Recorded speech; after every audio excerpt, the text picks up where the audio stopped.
The betrayer may not be experiencing limerence, but the affair partner might, and so they can be very, very, very persistent.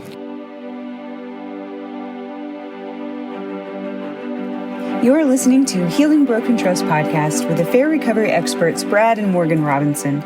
We speak with couples and individuals from more than 144 different countries. And the one thing we hear consistently is the information we provide in this podcast is life-changing. And yet, we need more help. It can be really hard to implement the information in real life when there's so much pain and communication is already a challenge. You may find that you need more than information. You need something or someone to help you both get on the same page so you can finally heal once and for all. Maybe you need your spouse to open up, but you don't know how to encourage them to do that. Maybe you need your spouse to drop their guard, but they just can't. You need someone who knows what they're doing to come alongside you and show you where you're getting stuck and help you implement the changes you need, because real lasting change won't happen if you can't implement the information. So go to healingbrokentrust.com and discover how working with Brad or a member of our team can make the difference you're craving. That's healingbrokentrust.com.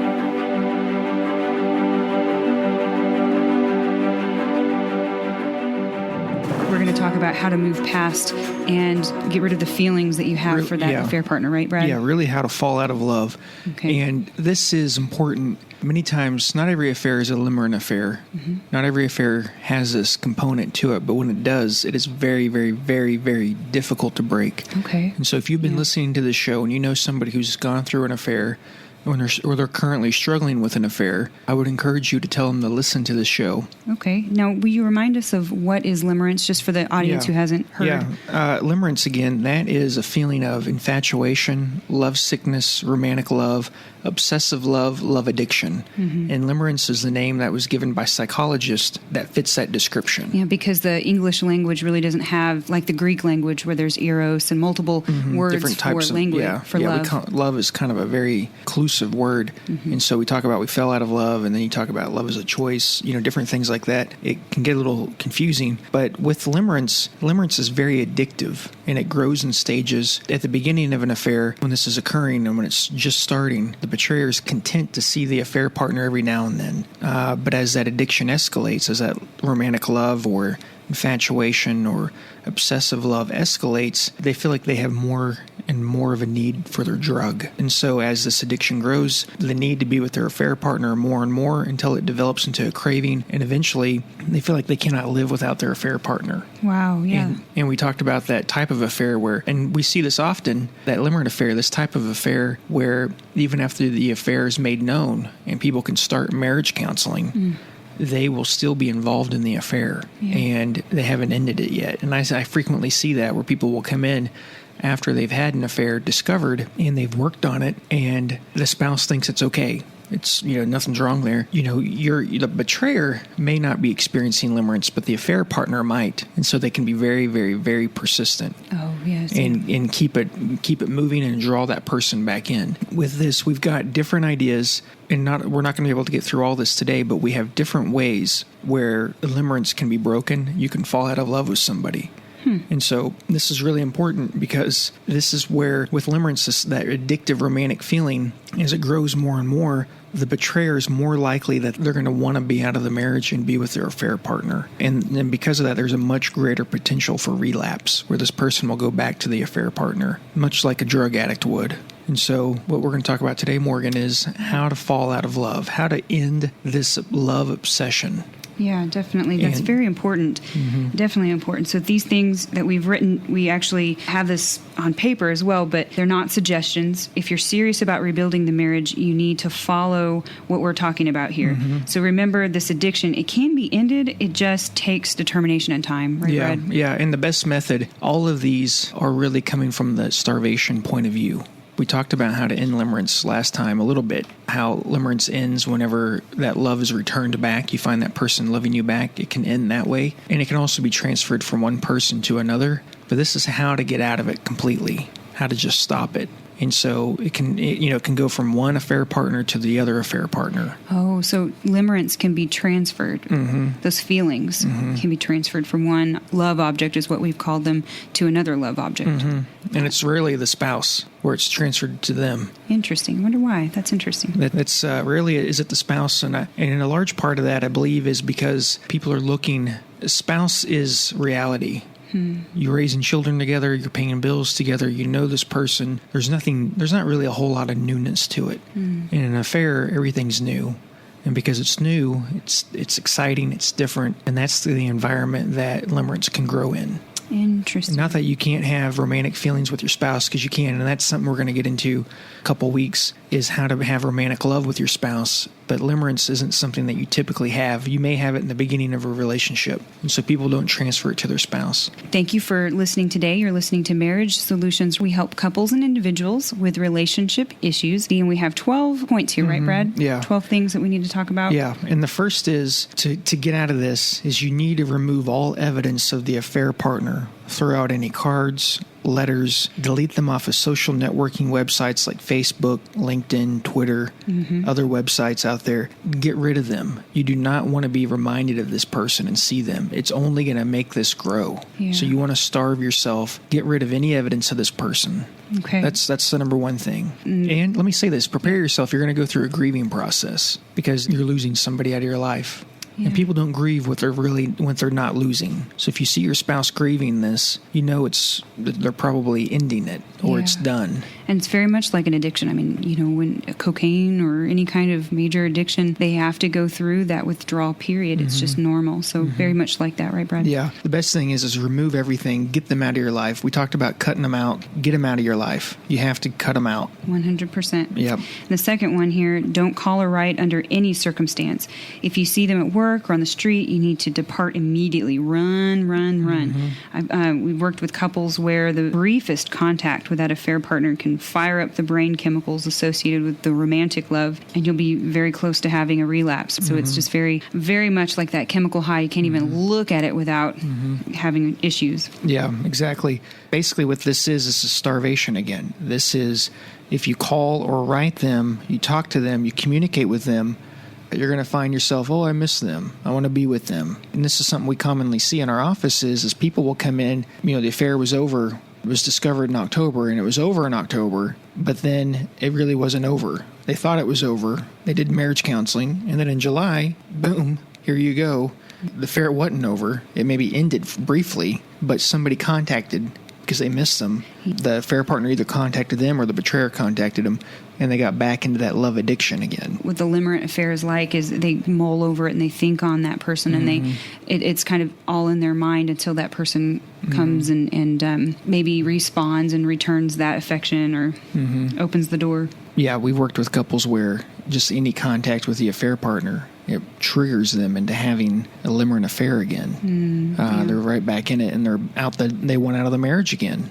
And they feel guilty, and we worked with that. Number 3 is you need to have a note card carry with you that has on there the negative traits of the affair partner. And what I mean by that is when you find yourself thinking of that person, you can pull out the note card with their negative traits, and that'll help you overcome the romantic attraction and feelings that you have of that person. With limerence, we've talked about earlier how you only notice their positive qualities. Negative qualities aren't really taken into consideration. Even average qualities are heightened, and that person is made more into like Superman or Superwoman.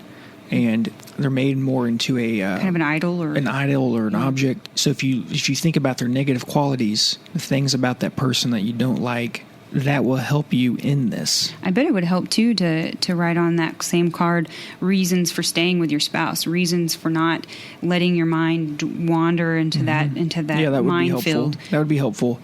Yeah, but you need to focus on the negative qualities of that person, because it's when you start thinking of those positive qualities. That release, it's pleasurable. You're thinking of somebody's positive qualities. It's something that you're drawn back to again. So if you think about their negative qualities, that will help you. And the positive qualities of your spouse. Yeah, and that'll help you not want to go back to the affair partner. If you are a person of faith, you can put quotes from the Bible or quotes from positive people in your life. Yeah. The next one, you'll need to spend a regular time fantasizing about walking arm in arm with your spouse. So kind of like you were saying, on the card, you can even put positive things about your spouse, but start fantasizing about your spouse, and you might even create places that you guys can go to, like the beach. But let me explain why that's so important, Morgan. Is limerence is something in your mind. It's something that you obsess about. It's something that you've created in your mind. It's a fantasy. You can do that with your spouse. That'll help you fall out of love with the affair partner, and it can help you redevelop feelings for your spouse again. And so you need to picture yourself being with your spouse, walking arm in arm with them, being romantic with them, basically recalling the good times that you had with your spouse. That's really important. And if those are hard to conjure up, then definitely creating those positive moments. Hey, real quick, if you want more help ditching the affair partner and getting your marriage back together, check out our workshop and programs at healingbrokentrust.com. You'll find support as you pick yourselves back up. And in fact, people have been able to cut off the affair partner as a result of the program and sometimes even during the workshop itself. So check it out at healingbrokentrust.com. Yeah. The next one, number 5, is stay busy. Keep your mind on other things. Reinvest yourself back into the marriage. Stay busy rebuilding the marriage. And what I mean by this is kind of idle hands are the devil's workshop. If you're idle, you're not busy, your mind's going to naturally be drawn to this. Probably what preoccupied your time the majority of the time. And so stay busy, read a book, get involved in other stuff. Just keep your mind busy so you're not thinking about the affair partner. Yeah, if you're like me, you have a big, long to-do list or a book, you always write your to-dos in. It helps. Keeps you busy. Yeah, but just stay busy because generally, as a general rule of thumb, you can only focus on one thing at a time. And so if you're focused on something that keeps your mind busy and active, you're not going to be thinking about that other person. You're not going to be thinking about how you miss them. Interesting. And so, the next one is distract yourself from the affair partner. Call friends, go back to church, get involved in hobbies, etc. But don't ignore your spouse while rebuilding the marriage. Right, Brad? Distract yourself. You need to starve yourself from the affair partner. Yeah. You need to stay away from them. Don't make yourself vulnerable again to that. Yeah. And, part of this, I'm not really a huge fan of people being around their affair partner simply because of this. Yeah. Let me explain what I mean by this. Some people say, when you cut off the affair partner, it's okay if you still work with them as long as you're professional. I guess it's a case-by-case scenario. I'm not a huge fan of that idea. Yeah. It seems like it's a breeding ground for trouble. It can be. Well, and it doesn't really create a lot of trust for the betrayed spouse. Yeah. So I'm not super crazy about that.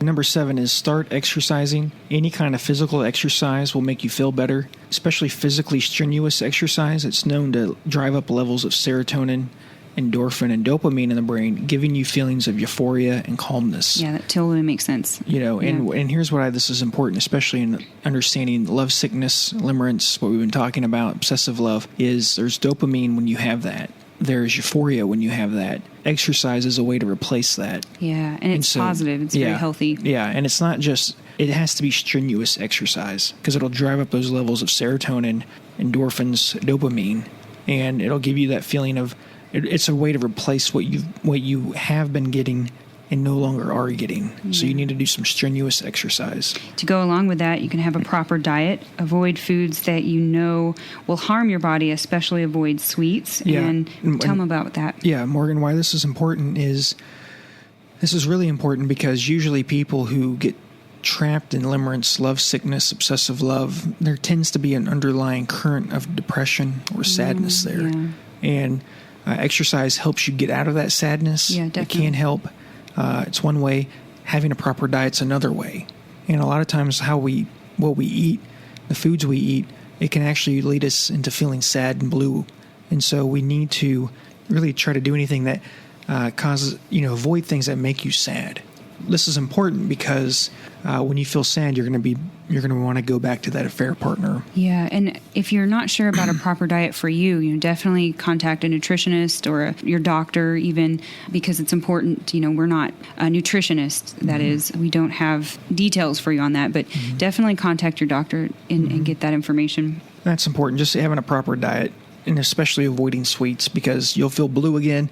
And then people's natural tendency is to go back to the affair partner when they're sad. Yeah. It's kind of a It's like a drug. It's whenever you It's a feel high. down. Yeah, it's a high. And so when you feel down, you go use your drug again. Well, the next one, stay out of the places you and the affair partner went. Okay, so you don't want to have flashbacks, right? Go to new and different places and take your spouse, Don't listen to the same songs. In a word, avoid the people, places, and things that can trigger a desire to be with the affair partner. Mm-hmm. Yeah, and this is really key. Again, you're starving this person out of your life. They're not a part of your life. So if you went to a particular restaurant with this person, or you went and did particular types of activities with this person, avoid those locations. Like the plague. Don't even drive past it if it's on your way to work. Mm-hmm. Take another route. Don't want anything to take you back. Yeah, well, and you're cutting this out of your life, and you need to replace it with new and different things, new and different places. Mm-hmm. So part of this could be, not listening to the same type of music if you guys listen to music together. And I would even say don't listen to music, period. And what I mean by that is, a lot of the music on the radio contains themes that have infidelity in it, or cheating, or betrayal in it, or they're sad love songs. Nothing, it's a constant reminder. Mm. So, take that with a grain of salt. But I would probably spend a while not listening to music. And basically, what you want to do is just avoid those things that can trigger a desire for that person. Gotcha. Things that remind you of them and make you want to be with them. The next one, if for whatever reason you are very tempted to contact the affair partner, you need to think it through, okay? What will happen if you contact this person? Think it through. Think ahead. What will happen to your family? What impact will this have on your spouse as you two are rebuilding the marriage, rebuilding that trust? Yeah, and really, if you're thinking about contacting this person, if you're tempted, you need to really talk to your spouse about this. And, okay, you've cheated on them. You're listening to me saying, Brad, I can't do that. I can't go. They're going to freak out on me. Maybe your spouse will get upset, but I think your spouse will also find relief that you're being so honest about them, being so transparent with them. Because with this sort of thing, it only increases mistrust. Right. If you do contact your affair partner and your spouse doesn't know. If you're more transparent, open, and honest about it, it's actually going to decrease your desire for it. This kind of thing thrives on secrecy. But if you let your spouse know, hey, I'm tempted, or even letting your spouse know, hey, they've contacted me, and that's something that you've kept secret from your spouse, that's very dangerous as well. Definitely let them know, and definitely don't let them find out later that you did. Good rule of thumb is just assume that they're going to find out. Yeah. And the other thing is if you're a spouse who is listening to this and you were cheated on, definitely try not to explode, right, if they do come to you, because they're really trying to be more open and they're trying honest. to be more open and honest, and it'll help rebuild trust. But you need to have that transparency where the affair partner contacted me. If you don't disclose that, you run the risk of your spouse finding out, but also B, keeping it secret will cause you to dwell on it more and think about the possibilities. And fall back into it. Yeah, very good chance of falling back into it. And so what you want to do is really just go the opposite direction, transparency, honesty, and think this through. Ask yourself questions. What are the consequences of this? And then the next one, 11, the 11th way on how to fall out of love in this addiction is really using antidepressants. And let me explain this. Commonly, people who have recently ended an affair, they have difficulty remembering events or duties. They think obsessively about their problems and the pain coming out of an affair. I've hurt my spouse. I'm miserable. I screwed up so many people's lives. When you come out of an affair, typically your mood is altered. You're struggling with despair, anxiety, fear, anger, and maybe other disabling mood states. And so problems in the body can arise, and depressed people can have trouble eating, sleeping, engaging in sex. And this is important. Many contemplate suicide. So what people find themselves often doing is if they feel like they need to use an antidepressant, they feel like, this is weak. I can handle this. I should be able to handle this on my own.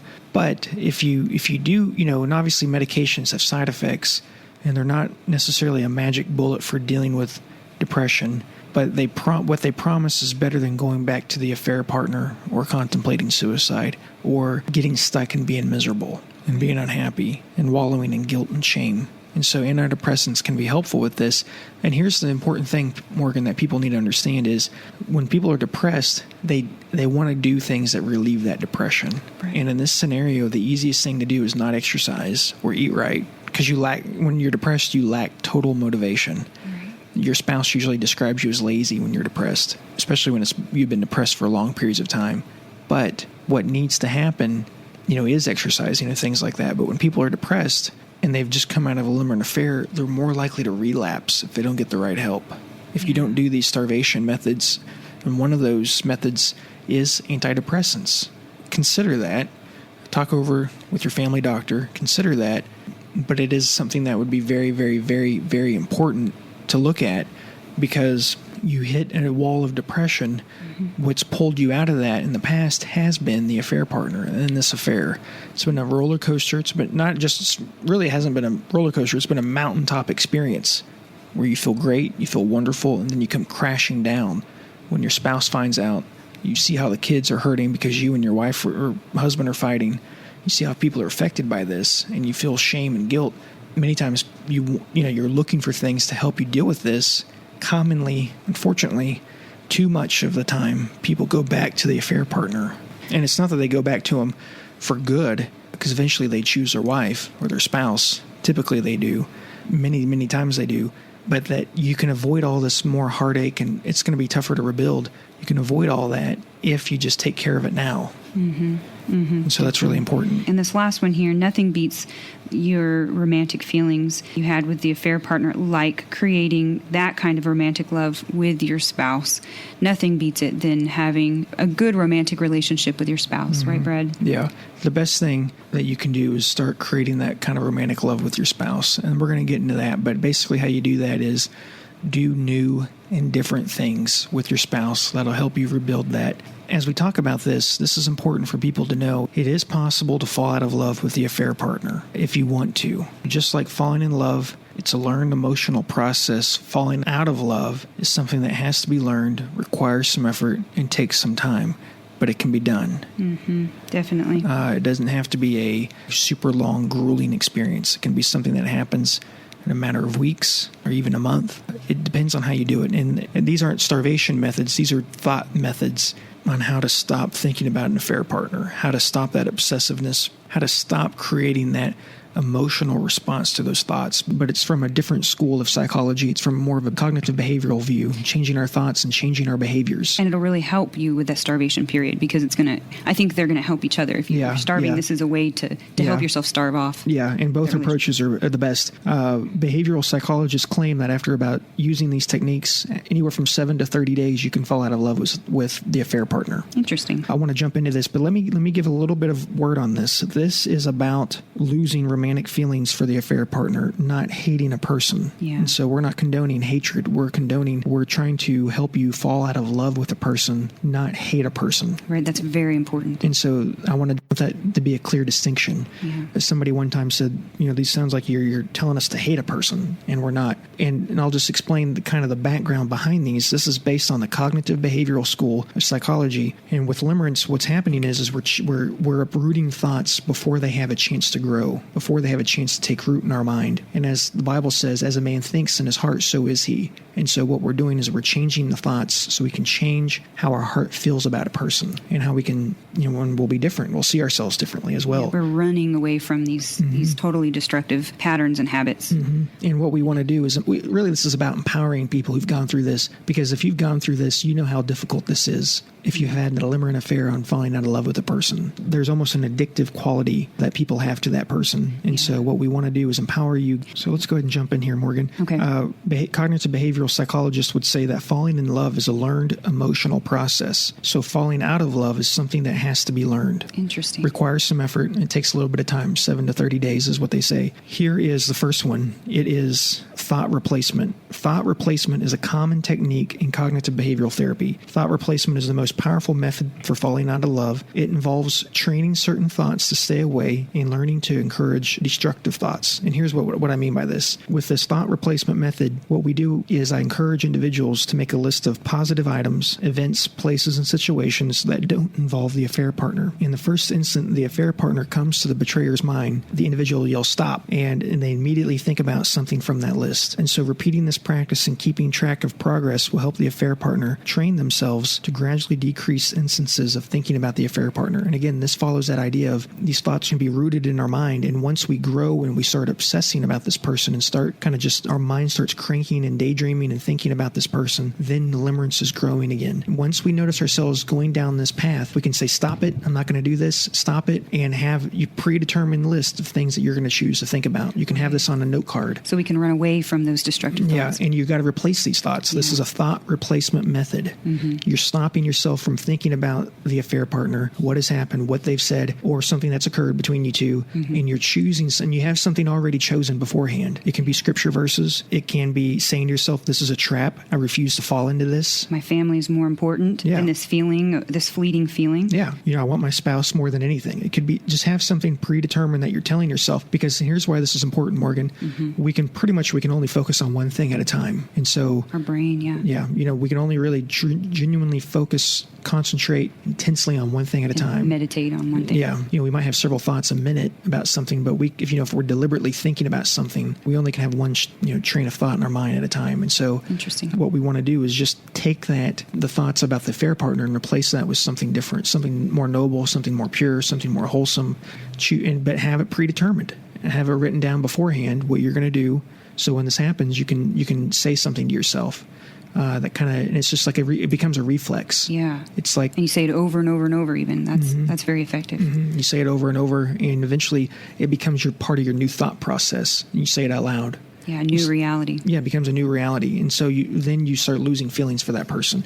It's a very simple technique, very effective technique. Could take a while, or what do you say? Yeah. Cognitive behavioral psychologists say 7 to 30 days to fall out of love with, once you've had limerence, to fall out of love with that person. Interesting. And I'm talking about people who have been lovesick, just obsessed with somebody, 30 days later to not really have any sort of romantic feelings towards them. Wow, that's amazing. It is amazing. And so there's hope out there for this. And you just got to apply it. But the next one is what they call silent contempt. And silent contempt is basically, it helps betrayers diminish thoughts of the affair partner further, right? So it helps them diminish those thoughts, especially if contact with the person is inevitable. If you maybe work with that person. You can't get away from them. Or they're your neighbor, they live next door or something. Or a relative. This is accomplished by replacing the high esteem of the affair partner with ridiculous, humorous image that emphasizes his or her flaws. And again, we're not talking about hating someone, but we're trying to replace. Yeah, but what we're talking about is you have them on such a pedestal. Yeah. You hold them in such high esteem. They're this fantastic person, and then just changing that image of them with an image that's ridiculous and humorous. But it should not be an image that incites a sense of pity, because you don't want to feel, sad for them or want to reach out for them to help them at all. It's got to be something kind of ridiculous. So, for example, do you want to give kind of example? We were thinking of some examples before the show. Let me say this though, Morgan. I want it to be clear. This needs to be something that emphasizes that person's flaws. Okay. Because when people are in limerence, they don't notice flaws. Right. Or they're minimized, and even their average qualities are heightened. This is about finding those flaws and focusing on those flaws, and having it be humorous, because it's a little bit of a joke. It's kind of it's kind of the joke's on them in a sense, but it's not meant to develop a sense of a pity for them, because then this isn't working. This is taking them from being on a pedestal, focusing on their flaws, and using this with some perseverance. Eventually they're going to become associated with the absurd or an exaggerated image. And here's a couple examples. You can develop your own, but these are just a few examples. I think of them being on like American Idol, being this god-awful singer, and they're just singing, and they're horrible. And they have pieces of broccoli stuck in their teeth. Yeah, they have broccoli in their teeth, or they're a horrible singer, and they think they're fantastic. They got these ideas of delusion, and they're sitting there arguing with the judges. What? You don't think I'm fantastic? I don't deserve to go to Hollywood? Something like that. Picturing them that way. If they're a guy and they have a lot of hair, just thinking about, gosh, they have big bushy eyebrows. They have hair coming out of their ears and nose. Like choosing to focus on things like that. Yeah. if they have an angry temper, choosing to think about their temper, them getting upset at a restaurant and just becoming, just incensed because they're having to wait a little longer on their food to come to them. Yeah. Getting angry like that. And I think things, just making it a characteristic that they have that isn't positive and just heightening that and making it more exaggerated. Right. And that can be anything. Yeah, and you're replacing any of the positive thoughts with those kind of less positive. Yeah, and I want to emphasize why this is so important. Again, thoughts determine how we feel. Thoughts determine feelings. And if we can change these thoughts before they take root in our minds, they will help us fall out of love with a person. We're not letting love, sickness, infatuation, the romantic love become an obsession. We're stopping that in its tracks, and we're noticing these negative qualities that they have. Yeah, so if anything positive about that person pops into your head, immediately change it to, no, his anger is horrible, and then go right on to the positive. I refuse to stay here. I refuse to let this get in between me and my family. My family is more important to me. Yeah, go back to your list. Right, go back to your list. That we talked about in thought replacement. So the next one is covert sensitization. That's a big word, sensitization. It's also called repulsion. It is a more extreme technique. It's more extreme in that it's useful for if thought replacement and silent contempt aren't working as well. It's also effective at taming physical attraction toward the affair partner. And that's important for people because many times been betrayed is thinking, gosh, they think that person's more beautiful than I am, more handsome than I am. And this is a way for, if the betrayer does find them physically attractive, a way to lose that physical attraction for them. Right. And it's a little bit different. And again, this isn't meant to create hatred towards anybody. It's meant to lose feelings for a person. Right. And it's interrupting those thoughts that create more limerence. If we can interrupt those thoughts, we're going to interrupt that emotional connection there. And that's what you're talking about, Morgan. Yeah, and it's the way for your mind to run away. If you physically can't run away, your mind is able to run away from those thoughts. And the process involves creating a list of vivid images that overwhelm the senses with their extreme repulsive association. So then the involved spouse attaches one of those images with physical contact with the affair partner so that the contact becomes associated with a repulsive sight, a repulsive sound, or repulsive smell. The final part of this process involves envisioning turning away from the affair partner, helping the involved spouse unlearn the physical attraction he or she has previously felt. So some examples we had, Brad, you had those. Yeah, I think picturing this person, the affair partner, with sewage on them, and just imagining the smell, the odor of that. Bad breath, horrible body odor. Maybe they don't have, maybe their hygiene is awful. They haven't shaved. Or they used to like this, they wear this perfume that maybe you once enjoyed, but if you imagine it not smelling good or just being too much. Yeah, or they smell like a wet dog. Yeah. Or just imagining them in these situations where they just have repulsive sights, sounds, smells. Yeah. When they talk, they have this horrible high-pitched, screechy voice. They just wear their fashion is ridiculous. They wear stuff from horrible 80s clothing. Just picturing them in these negative lights like this, it'll help you fall out of love, lose romantic feelings for them. And again, that's not so much to hate them. Right. It's not about hatred. It's just to interrupt the thoughts, because when people are stuck in limerence, they're thinking only of the positive. They don't see any negative. And this is a way to introduce negative thoughts and qualities about them that are there that you're just blind to if you're experiencing limerence. And so, kind of to recap, if a positive thought comes in your head, you say stop, and you go to say no, they have horrible anger, or no, they smell like sewage, and then you go right to the things that you want. You go right on to, I love my family, I want to be with my spouse, and you dwell on that more. But this is kind of how it works. It kind of happens in an instance. You don't want to spend forever on these negative things. You want to kind of stop the positive thought, replace it with something negative on that person, and go right into what you want. Go right into what you want. Hey, one more thing. If you want to break free from the affair once and for all, go to healingbrokentrust.com for personalized help or a self-paced online program. That's healingbrokentrust.com. There, we can provide you with the personalized help you really want. healingbrokentrust.com. And remember, as always, this podcast is for information purposes only. It is not to be construed as therapeutic advice and is not counseling. It's just for education purposes only.